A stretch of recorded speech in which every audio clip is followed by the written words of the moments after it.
Kalingap Rab aayaw na sa tatlong Tres Marias na mahiyain. Posibleng dahilan ay ang hindi pag-cooperate ng tatlong Tres Marias.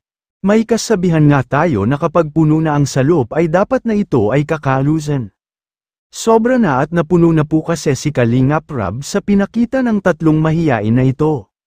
Na tinuturingan na zombie sister, at mismo si Senador Bongo ay halos nakikiusap na rin.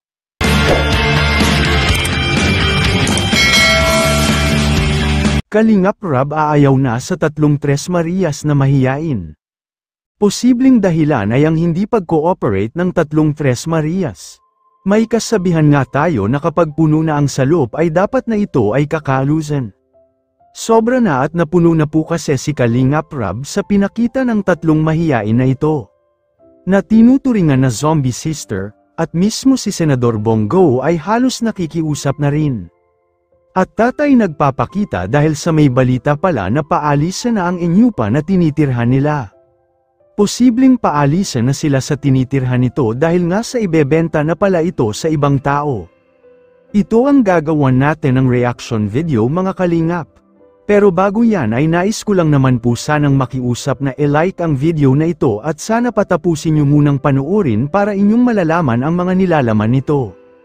At please suportahan po natin ang channel ni Kuya Val Santos Matubang Ate Edna Vlogs at Kalingap Rab. Maraming salamat po. Dito nga sa episode 10, ay ating napapansin dito na si Bea ang pinakamatatakutin sa lahat. At dahil nga sa ating napapansin ito, lalo tayong naghinala na baka nga ay may masamang karanasan na nangyari sa kanya. Hindi na kasi maganda ang pinakita nila lalo na dito kay Bea. At makikita niyo naman na dumating na kasi sa punto na sinasaktan niya ito. At Chris, muntik na nga bang malunod? Mahirap talaga nanay kapag ganito ang ugali ng mga anak mo. Paano kung susukuan na kayo ng kalingap, at may hiling pala sila at para bang nagmamakaawa ito? Kasi nga pala Kuya Rab, sabi daw po ni Ate Ami, mayroon na daw pong mabili ng lupa na ito. Oy! Kaya nga nag-aaprita si Ate Ami. Pwede na kayong mapalayas pala dito. Opo. Naku po. Yan na ngayon Kasi pumunta daw sa kanila yung may sarili nito. Naku. Yan na yung kinakatakot natin, ano. So dapat, as soon as possible, makahanap na kayo ng lupa, ano. Meron daw po dyan sa set, sabi natin. Meron daw. Opo. Sabi nga niya, kakausapin daw kayo. Magkano daw po? Wala pa naman. Alam.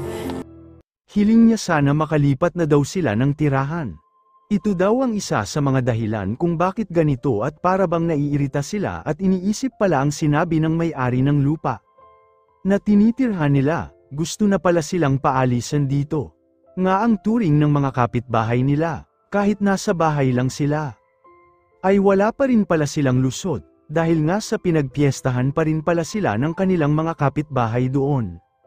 Tawanan at para bang masaya ang mga kapitbahay nila na tinatawag na zombie sisters ang tatlong Tres Marias na mahiyain. Kaya naman gusto talaga ng magkakapatid na aalis na lang doon sa tinitirhan nilang bahay. Kaya nga dito ay halong pag-aalinlangan na ang naiisip ko. Naiinis kasi ang tatlo na ito, dahil ayaw nilang makipagtulungan.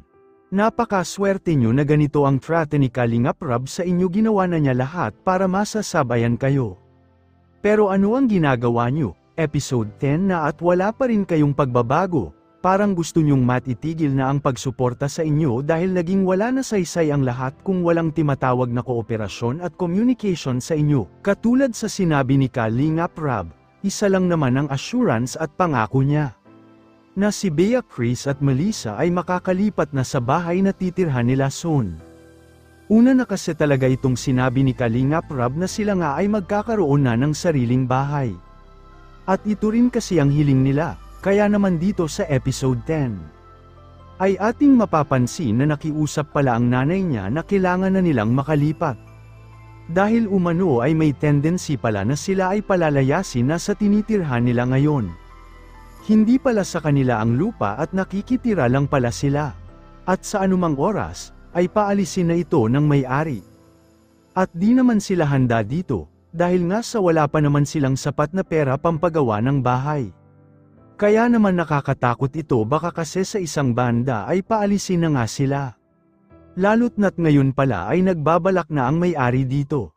Sa kabila kasi ay ibenta ito at sakali sila ang makakabili or ang kalingap, ay baka nga ang mangyayari ay doon pa rin sila magstay.